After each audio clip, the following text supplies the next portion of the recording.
ओम दुर्ग दुर्गाय नमः। आज की कथा में आप सभी भक्तों का हार्दिक स्वागत है। माँ भगवती जगदम्बा सदैव अपनी कृपा आप सब पर बनाए रखे। और आज आप सुनेंगे चैत मास की कथा का दूसरा अध्याय। और कल की कथा सुनने वाले सभी भक्तों का दिल से बहुत बहुत आभार। और जिन भक्तों ने कल का अध्याय नहीं सुना है, आज की कथा सुनने के बाद पिछला अध्याय जरूर सुन लीजिए। इससे आपको आज की कथा समझने में आसानी होगी।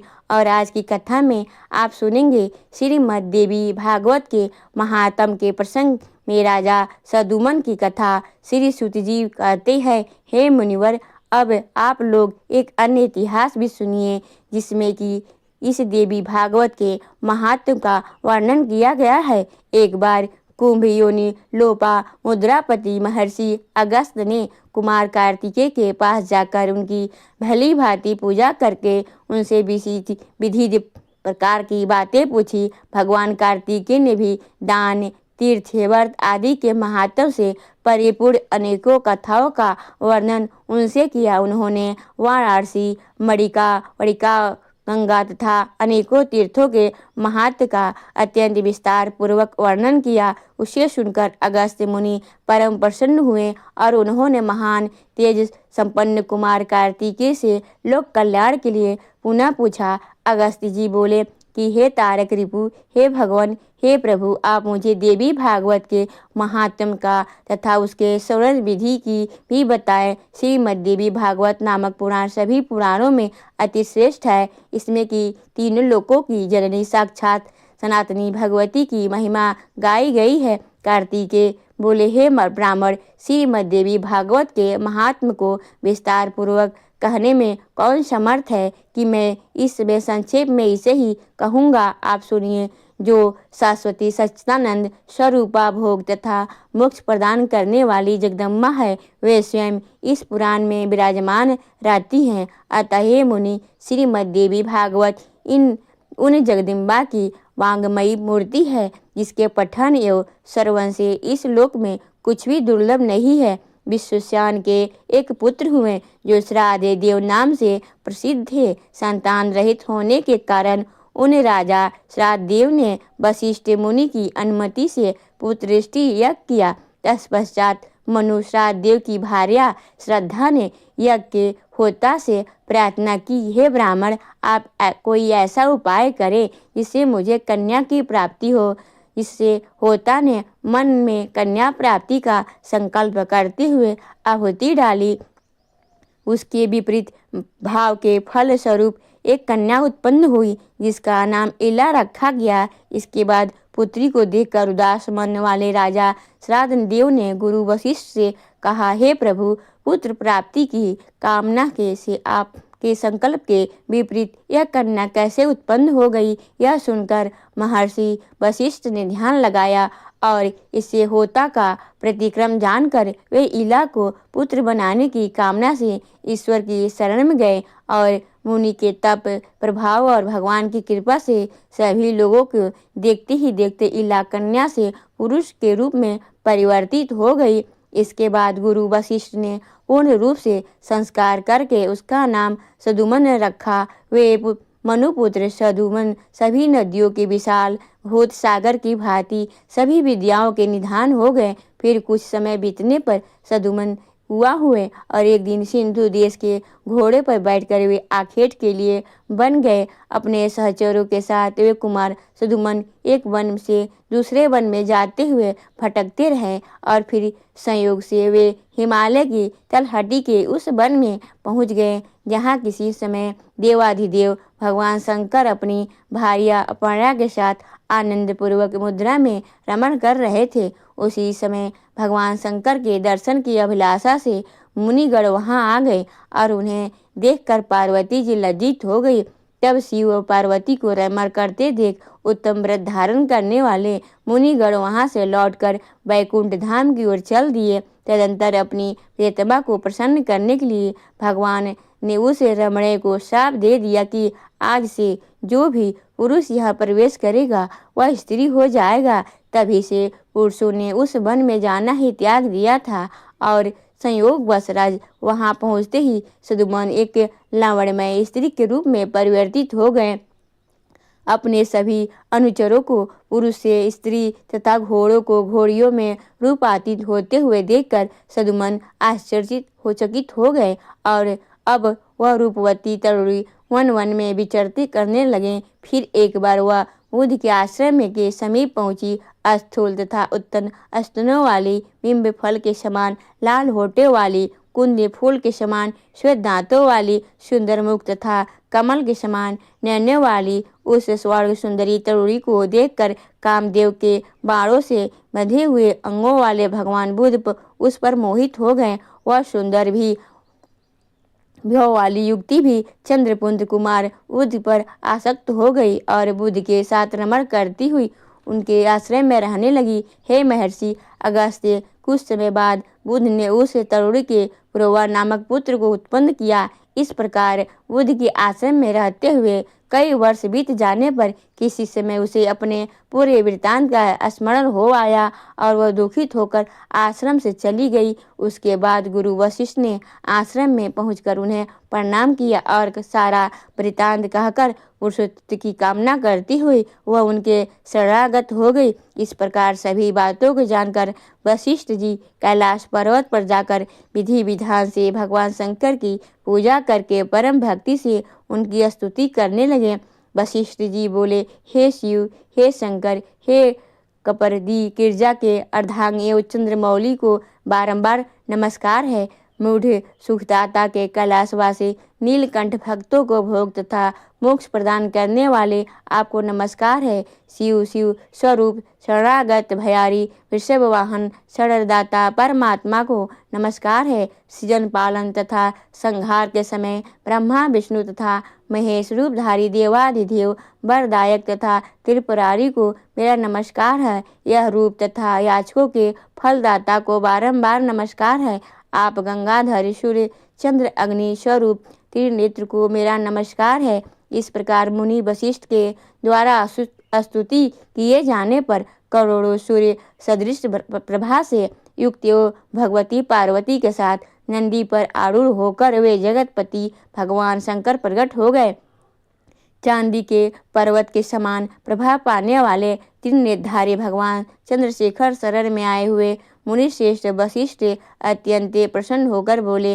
श्री भगवान ने कहा, हे विप्र, मन में जो इच्छा है वह वर मांगिए। फिर उनके इस प्रकार कहने पर गुरु वशिष्ठ ने प्रणाम करके इला की पुरुषत्व प्राप्ति के लिए उनसे प्रार्थना की। इसके बाद प्रसन्न होकर शंकर जी ने मुनिश्रेष्ठ वशिष्ठ से कहा कि 1 मास तक यह पुरुष रूप में तथा 1 मास तक नारी स्वरूप में रहेगी। इस प्रकार शिव जी के वर प्राप्त करके महर्षि वशिष्ठ ने वर प्रदान करने के लिए सदा उत्सुक रहने वाले जगदम्बा पार्वती को प्रणाम किया।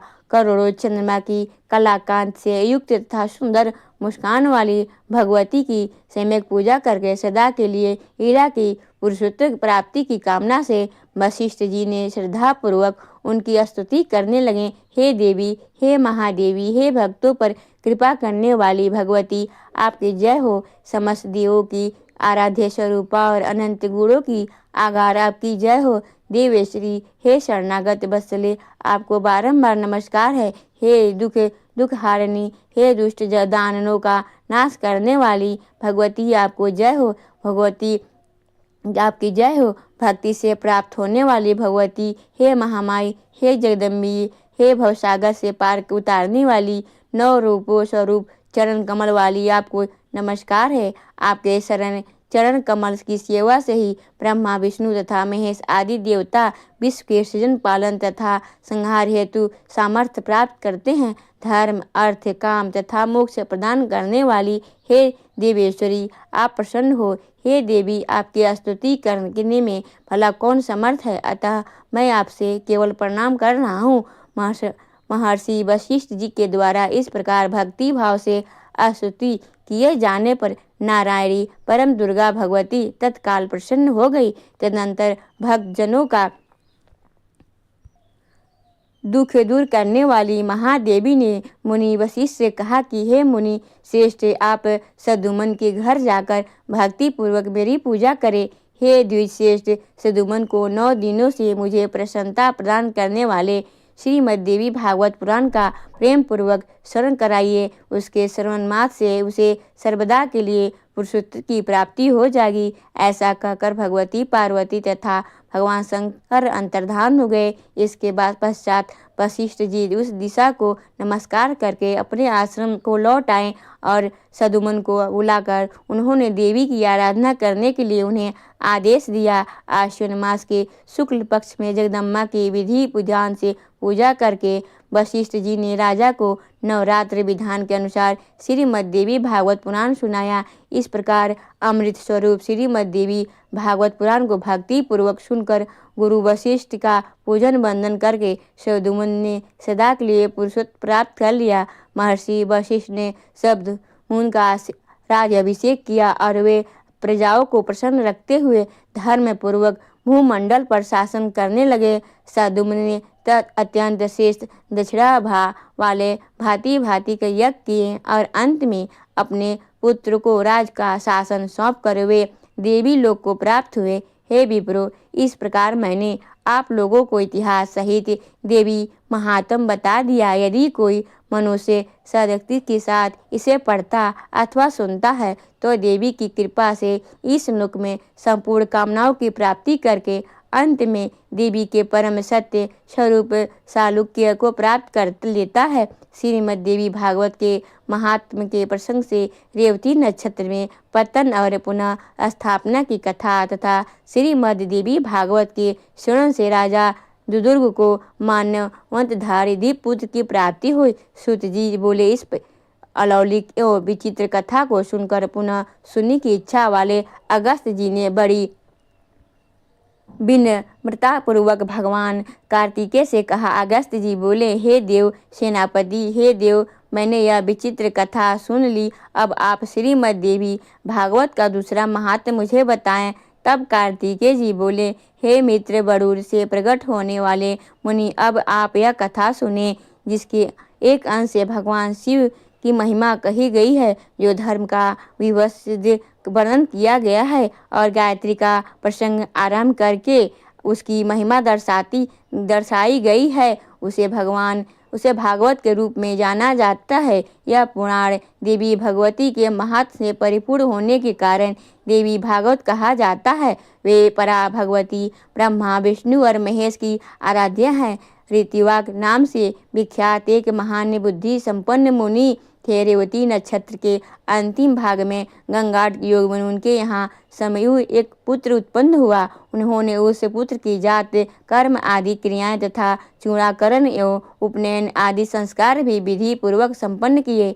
महात्मा ऋतिवाक के यहाँ सब पुत्र उत्पन्न हुए। उसी समय से वे शोक तथा रोग से ग्रस्त रहने वाले और क्रोध एवं लोभ ने उन्हें घेर लिया। उस बालक की माता भी अनेक रोगों से ग्रसित होकर नित्य शोकाकुल एवं अत्यंत दुखी रहने लगी। मुनि ऋतुवाक अत्यंत दुखी और चिंतित होकर सोचने लगे कि ऐसा क्या कारण है कि मेरे यह अत्यंत दुर्मति पुत्र उत्पन्न हुआ। तरुणावस्था को प्राप्त होने पर उसने किसी मुनि पुत्र की पत्नी का बलपूर्वक हरण कर लिया। वह दुर्बुद्धि अपने माता पिता की शिक्षाओं पर कभी भी ध्यान नहीं देता था। तदंतर अत्यंत दुखित मन वाले ऋतुवाक ने यह कहा कि मनुष्यों के लिए पुत्रहीन रह जाना अच्छा है, किंतु कुपुत्र की प्राप्ति कभी भी ठीक नहीं है। कुपुत्र स्वर्ग में गए हुए पितरों का भी नरक में गिरा देता है और वह जब तक जीवित रहता है तब तक माता पिता को केवल कष्ट ही देता रहता है।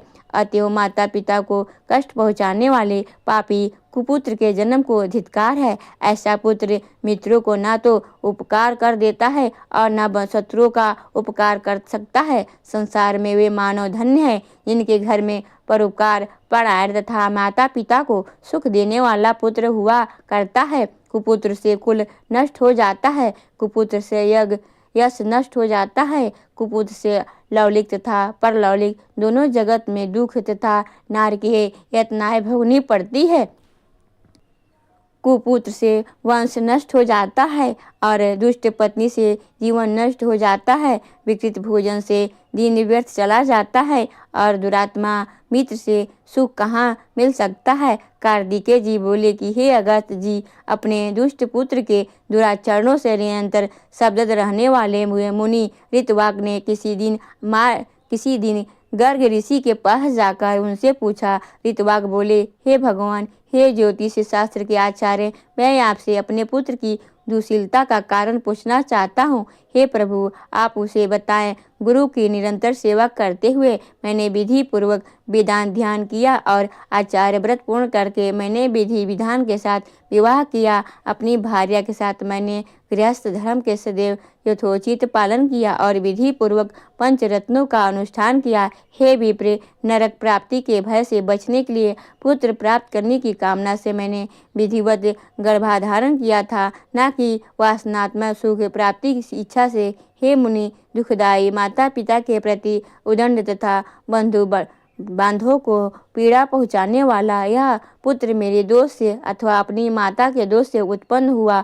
तब ज्योतिष शास्त्र की ज्ञाता गर्गाचार्य ने मुनि ऋषित्वाक का यह वचन सुनकर सभी कारणों पर अस्मय रूप से विचार करके कहा। गर्गाचार्य जी बोले, हे मुनि, इसमें न तो आपका दोष है, न बालक की माता का दोष है और न तो कुल का कोई दोष है। रेवती नक्षत्र का अंतिम भाग गंडात योग की इस बालक की दुर्नीता का कारण है। हे मुनि, अशुभ वेला में आपके पुत्र का जन्म हुआ है, इसी कारण यह आपको दुख दे रहा है। इसके लेश मात्र भी अन्य कोई कारण नहीं है। अतः यह ब्राह्मण, इस दुख के शमन के लिए आप प्रयत्न पूर्वक समस्त दुर्गतियों का विनाश करने वाली कल्याणी जगदम्मा दुर्गा की आराधना कीजिए।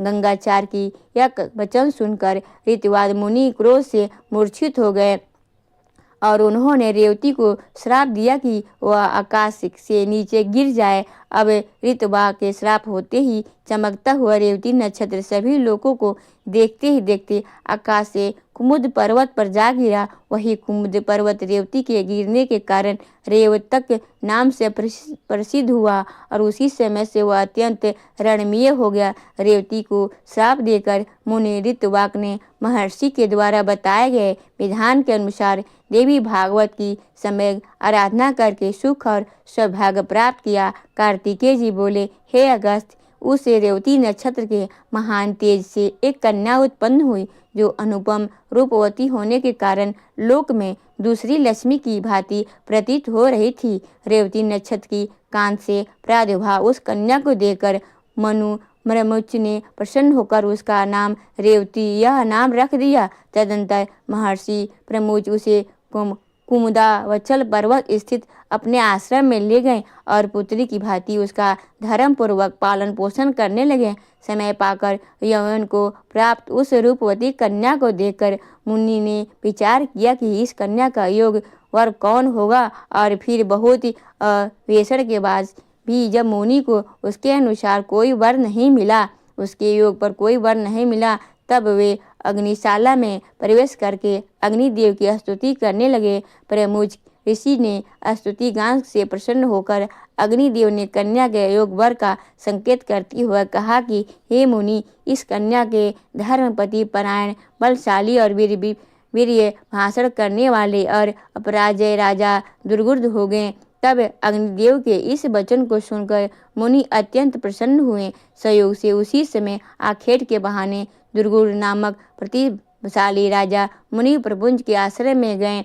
बलवान तथा अभृज भोज के से संपन्न से परिवर्ता के वंशज राजा दुर्मुर विक्रयशील के पुत्र थे और कालिंदी के गर्भ से उत्पन्न हुए थे। मुनि के आश्रम से प्रवेश कर और उन्हें वहां न देखकर राजा दुरुम ने रेवती को प्रिय इस शब्द से संबोधित करके पूछा। राजा बोला, हे प्रिय महर्षि भगवान प्रमुज इस आश्रम से कहाँ गए हुए हैं? हे कल्याणी, मुझे सच सच बताओ, मैं उनके चरणों का दर्शन करना चाहता हूँ। कन्या बोली, हे महाराज, महामुनि अग्निशाला में गए हुए हैं। फिर राजा भी यह वचन सुनकर शीघ्रतापूर्वक आश्रम से बाहर निकल आए। इसके बाद प्रमुचि मुनि ने राजा राजलक्षण संपन्न विनयावंत राजा मुर्मूर की अग्निशाला के द्वार पर स्थिर देखा। मुनि को देखकर राजन ने प्रणाम किया और तदंतर मुनि मुर्मुच ने शिष्य से कहा कि गौतम, हे राजा, अर्घ पाने की योग्य है, अतः शीघ्र इसके लिए अर्घ ले जाओ। बहुत दिनों बाद यह पधारे हुए हैं और विशेष रूप से यह हमारे जमाता हैं। ऐसा कहकर मुनि ने राजा को अर्घ प्रदान किया और राजा ने भी विचार करते हुए उसे ग्रहण किया। तत्पश्चात राजा के अर्घ ग्रहण करके आसन पर बैठ जाने के उपरांत मुनि प्रमुख ने उन्हें आशीर्वचनों से अभिनंदन करके उनका कुशल क्षेम पूछा कि हे राजन, आपका स्वस्थ क्या तो ठीक है?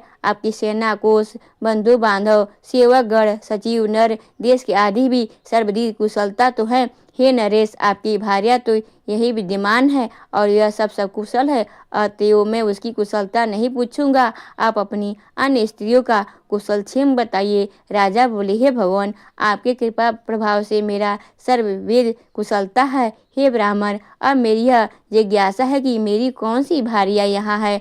तब ऋषि बोले, हे पृथ्वीपति, संसार में अप्रिय लावण्य से संपन्न रेवती नामक आपकी पत्नी यहाँ ही रहती है, क्या आप उसे नहीं जानते? राजा बोले, हे प्रभु, सुभद्रा आदि मेरी पत्नियां तो घर पर ही हैं। हे भगवान, मैं तो केवल उन्हें ही जानता हूँ, मेरी रेवती से तो नहीं जानता। तब ऋषि बोले, हे महामते, हे राजन, इसी समय विप्र के संबोधन से आपने जिससे पूछा था कि अपनी उस योग्यतम प्रिया को आपने क्षण भर में ही भुला दिया। राजा बोले, हे मुनि, आपने जो कहा यह असत्य नहीं है, किंतु मैंने तो सामान्य रूप से ऐसा कह दिया था, कोई दूषित भाव से मेरा इसमें नहीं था, अतः आप मेरे ऊपर से क्रोध ना करें। ऋषि बोले, राजन, आपका भाव दूषित नहीं था, अपितु आपने सत्य ही कहा था। अग्निदेव के द्वारा प्रेरित किए जाने पर ही आपने ऐसा कहा था। इसका पति कौन होगा? ऐसा मेरे द्वारा आज अग्निदेव ने से पूछे जाने पर उन्होंने कहा कि इसके पति निश्चित रूप से राजा दुर्महि होंगे। वे हे महिमती, अतः मेरे द्वारा प्रबंध इस कन्या को आप स्वीकार कीजिए। आप इसे प्रिय कहकर सम्मोहित कर चुके हैं, अतएव अब शंका रहित होकर किसी भी अन्य विचार में ना पड़े। मुनि किया वचन सुनकर राजा दुर्दुम्न चिंतन करते हुए चुप हो गए और मुनि उनके वैवाहिक अनुष्ठान की तैयारी में जुट गए। उसके बाद विवाह कार्य के लिए मुनि को तत्पर देखकर रेवती ने कहा, हे तात, आप मेरा विवाह रेवती नक्षत्र में ही संपन्न कराएं। ऋषि बोले, हे वसे, विवाह के योग बहुत से नक्षत्र हैं। रेवती नक्षत्र में विवाह कैसे होगा, क्योंकि रेवती तो आकाश में स्थिर ही नहीं है। तब कन्या बोली कि रेवती नक्षत्र के अतिरिक्त कोई अन्य नक्षत्र मेरे विवाह के लिए उचित नहीं है, अतः मैं प्रार्थना करती हूँ कि आप मेरा विवाह रेवती नक्षत्र से ही करें। ऋषि बोले कि पूर्व काल में मुनि ऋतवाक ने रेवती नक्षत्र को पृथ्वी पर से गिरा दिया था। इस प्रकार से अन्य नक्षत्र में यदि तुम्हारा श्राद्ध नहीं है तो अब तुम्हारा विवाह कैसे होगा? कन्या बोली, हे तात, क्या केवल एक ही ऋतवाक ने ही तपस्या की है? क्या आपने मन वचन क्रम से ऐसी तप साधना नहीं की है? हे पिताजी, मैं आपके तपोबल को नहीं जानती, आप तो जगत की सृष्टि करने के समर्थ हैं, अतः आप अपने तप के प्रभाव से रेवती को पुनः आकाश में स्थापित करके उसी नक्षत्र में मेरा विवाह कीजिए। ऋषि बोले कि तुम्हारा कल्याण हो, तुम जैसा मुझसे कहा रही हो वैसा ही होगा। तुम्हारे हितार्थ में आज ही रेवती नक्षत्र को सोममार्ग अर्थात नक्षत्र मंडल में स्थापित करूंगा। कार्तिकेय जी बोले कि अगस्त जी ऐसा कहकर मुनि के अपने तपोबल से सिंह ही पूर्व भांति रेवती नक्षत्र को फिर से नक्षत्र मंडल में स्थापित कर दिया। तदंतर मुनि प्रमुख ने रेवती नक्षत्र में वैवाहिक विधि के अनुसार महात्मा राजा दुर्दुम्न को यह रेवती कन्या सौंप दी। इस प्रकार कन्या का विवाह कर देने से उपरांत मुनि ने राजा से कहा, हे वीर, तुम्हारी क्या अभिलाषा है? मुझे बताओ, मैं उसे पूरी करूँगा। राजा बोले कि हे मुनि, मैं स्वभु मनु के वंश से उत्पन्न हुआ हूँ, अतः मैं यही कामना करता हूँ कि आपकी कृपा से मुझे मनवंतरी अधिपति पुत्र की प्राप्ति हो। तब मुनि बोले, यदि आपको यह अभिलाषा है तो आप देवी भगवती की आराधना कीजिए। ऐसा करने पर आपका पुत्र मनु अवश्य ही मन मंदाधिपति होगा। श्रीमद् देवी भागवत जो पंचम पुराण के रूप में विख्यात है, उसका 5 बार स्मरण करने से उपरांत आपको मनोवांछित पुत्र प्राप्त होगा। रेवती के गर्भ से उत्पन्न रेवती नामक वाला 5वां मनु वेदवेता शास्त्रों के तत्वों का जानने वाला, धर्मपरायण तथा अपराजय होगा। मुनि प्रमुख के इस प्रकार कहने पर प्रसन्न होकर प्रतिभा प्रसन्न राजा दुदुम्न ने मुनि को प्रणाम किया और वे भार्या रेवती के साथ अपने नगर चले गए। महामती राजा दुदुम्न ने अपने पितामह के साथ प्राप्त राज्य पर शासन किया और उस धर्मात्मा ने और पुत्रों की भांति अपनी प्रजाओं का पालन किया। एक बार उनके यहाँ महात्मा लोमस ऋषि पधारे।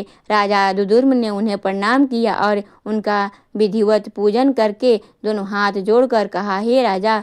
बोले, भगवान महामुनि, यदि आप कृपा करें तो मैं पुत्र की प्राप्ति की कामना से आपसे देवी भागवत नामक पुराण सुनना चाहता हूँ।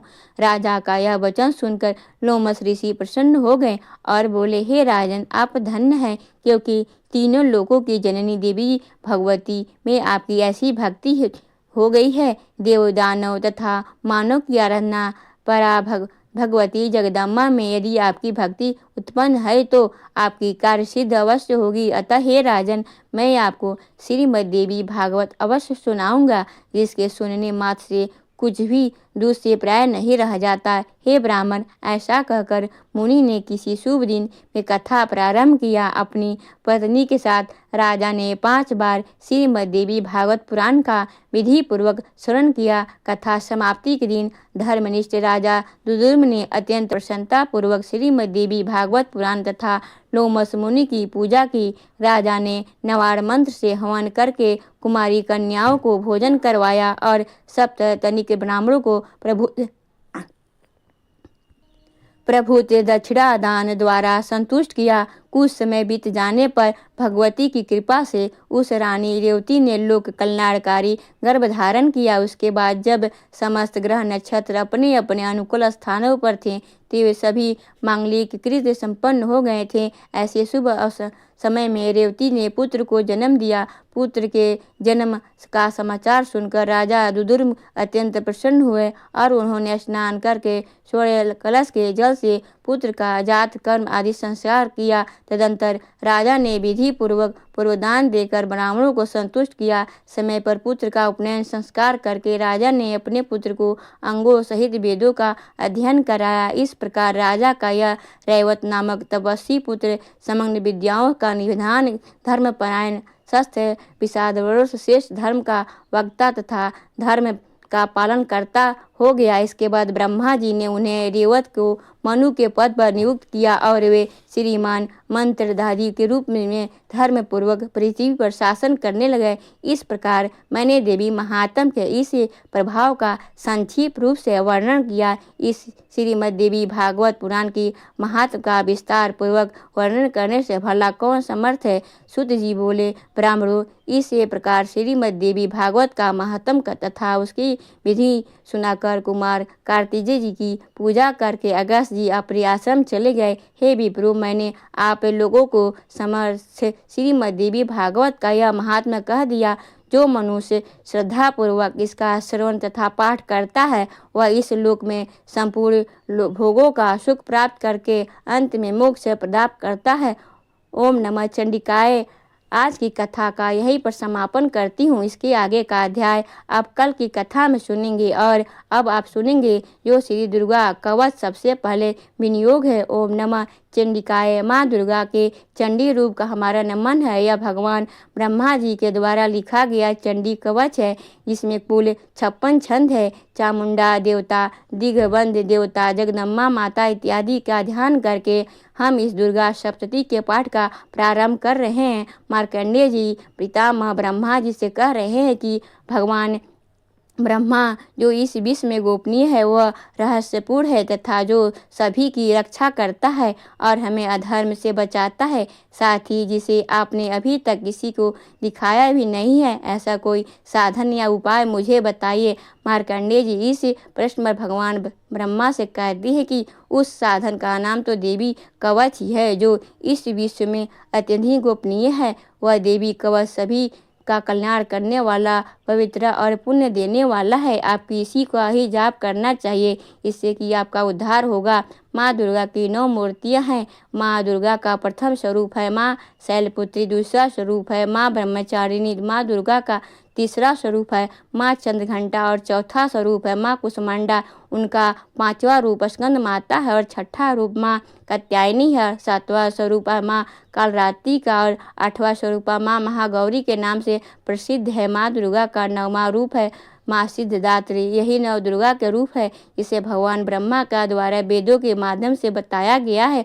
जो मनुष्य अग्नि में जल रहा हो और सभी शत्रुओं से घिर गया हो, विपरीत परिस्थितियों का सामना कर रहा हो और उस समय यदि माँ दुर्गा की शरण में जाता है तो उनका सभी कभी बुरा नहीं होता सकता। अर्थात माँ दुर्गा का ध्यान किए जाने पर माँ दुर्गा उसकी हर परिस्थितियों की सहायता करती है। यदि युद्ध का समय हो और मनुष्य संकटों में घिरा हुआ हो तो भी माँ दुर्गा के प्रभाव से उसका कुछ भी बुरा नहीं होता है। माँ दुर्गा उसके दुख, पीड़ा, भय इत्यादि का नाश कर देती हैं।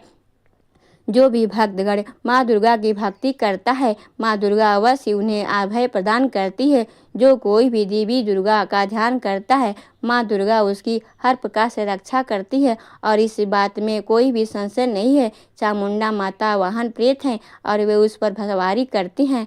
बाराही माता वाहन भैंसा है, इंद्री माता का वाहन हाथी है, तो यही वैष्णवी माता का वाहन गरुड़ है। भगवान शिव की पत्नी व सभी की ईश्वरी माता पार्वती का वाहन वृषभ है। कुमारी माता का वाहन मोर है। लक्ष्मी माता के कमल के आसन पर विराजमान है और उन्होंने अपने हाथों में कमल लिए हुए हैं। वे भगवान विष्णु को अति प्रिय हैं।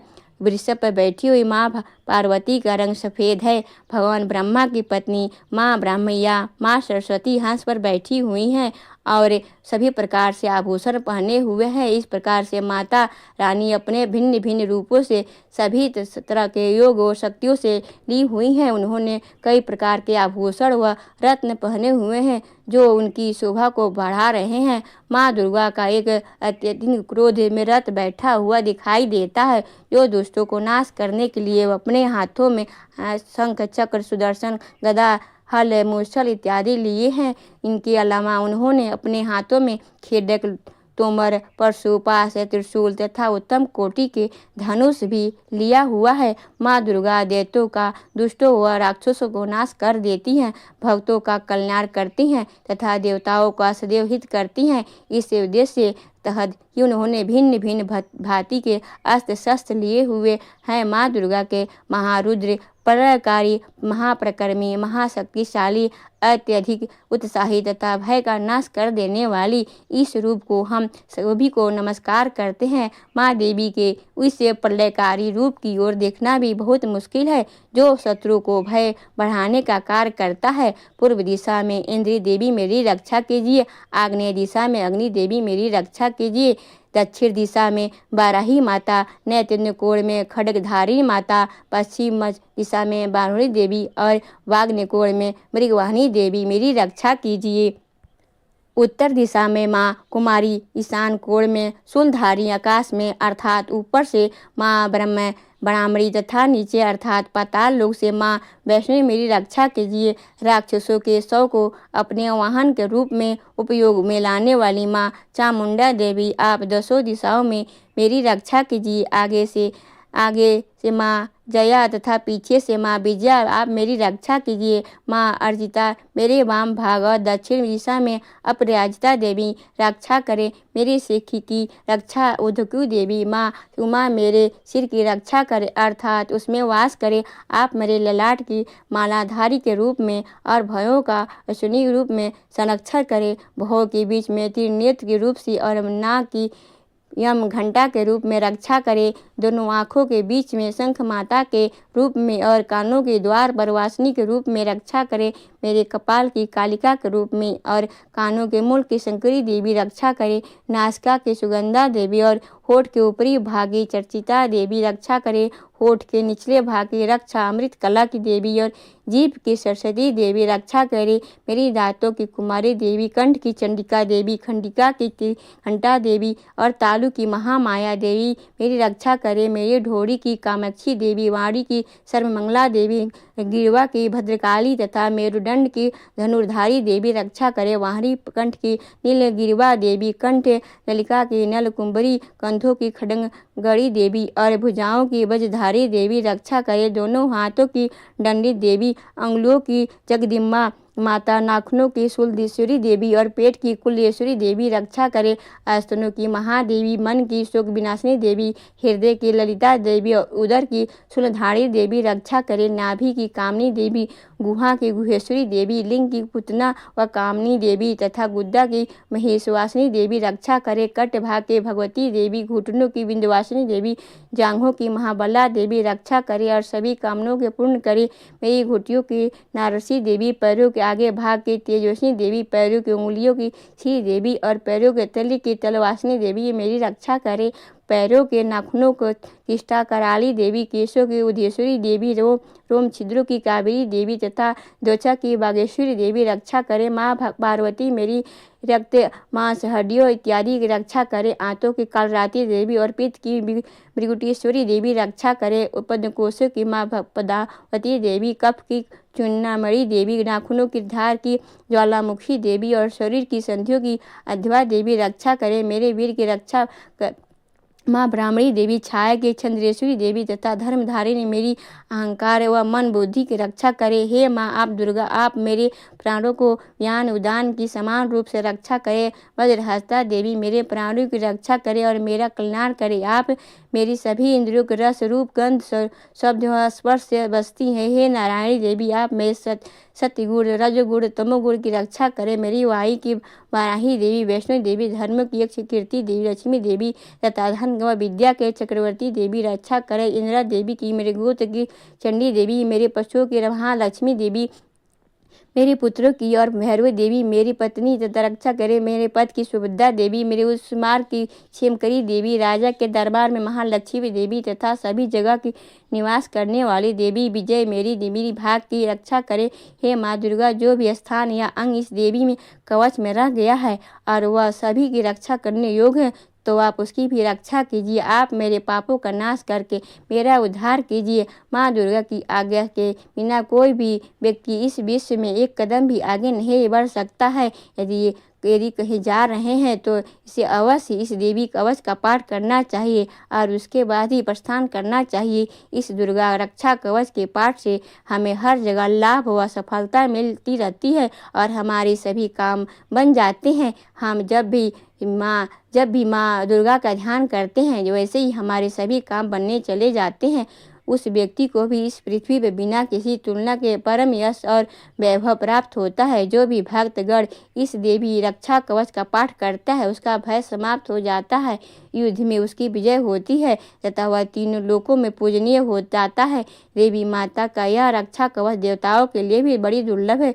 जो व्यक्ति इस देवी कवच का तीनों समय श्रद्धा भाव से पाठ करता है, उसे देवी माता की कृपा से तीनों लोकों में विजय मिलती है। यह अकाल मृत्यु के भय से दूर रखता है तथा 100 वर्षों तक भी अधिक समय तक जीवित रहता है। इस दुर्गा कवच से पाठ से व्यक्ति के शरीर में होने वाले हर तरह के रोग समाप्त हो जाते हैं। उसके शरीर में बनने वाला विष भी समाप्त हो जाता है तथा कोई रोग उसका भी कुछ भी बिगाड़ नहीं सकता है। जो मनुष्य इस दुर्गा कवच अपने हृदय में धारण करता है, उस पर इस पृथ्वी पर होने वाले सभी तरह के अभिचारण मंत्र तंत्र का प्रभाव समाप्त हो जाता है। सभी तरह की डाकनी शाकनी, अंतरिक्ष में रहने वाले अति शक्तिशाली व भयंकर डाकनी, भूत, पिशाच, यक्ष, गर्दभ राक्षस, ब्रह्म राक्षस, बेताल, कुंड, मांडा, भैरव इत्यादि सभी तरह की नकारात्मक शक्तियाँ प्रभाव से इस दुर्गा कवच के माध्यम से समाप्त हो जाते हैं। इस रक्षा कवच का पाठ करने वाला व्यक्ति राजा से सम्मान प्राप्त करता है और उसकी सुख संपत्ति में वृद्धि होती है। जो भी व्यक्ति इस देवी कवच का पाठ करता है उसका हर जगह यश बढ़ता रहता है और जो भी इस कवच का 7 बार पाठ करता है उसका वंश इस पृथ्वी के अंत तक रहता है। इसके पश्चात जब उसकी मृत्यु होती है तब माँ दुर्गा के आशीर्वाद से परम स्थान को प्राप्त करता है, जो देवताओं को भी अत्यंत दुर्लभ है। इसे महामाया का प्रसाद मिलता है और उसकी मुक्ति हो जाती है। माँ दुर्गा के आशीर्वाद से सुंदर रूप और धारण करता है और भगवान शिव के समान आनंद प्राप्त करता है। श्री देवी दुर्गा कवच संपूर्ण हुआ। अगर आपको आज की यह वीडियो अच्छी लगी तो वीडियो को लाइक ज़रूर कीजिएगा और शेयर ज़्यादा से ज़्यादा इस वीडियो को अपने फैमिली फ्रेंड्स के साथ शेयर कीजिएगा। चैनल पर पहली बार आए हैं, अगर अभी तक आपने चैनल को सब्सक्राइब नहीं किया है तो आज की वीडियो अगर आपको अच्छी लगे तो चैनल को सब्सक्राइब करके बेल आइकन को प्रेस करके कर लीजिएगा। इसके यह होगा कि इस चैनल पर जो भी नई वीडियो अपलोड होगी उनकी नोटिफिकेशन आपको सही समय पर प्राप्त होगी। मिलती हूँ मैं आपसे अगली वीडियो में, तब तक लिए जय माता दी।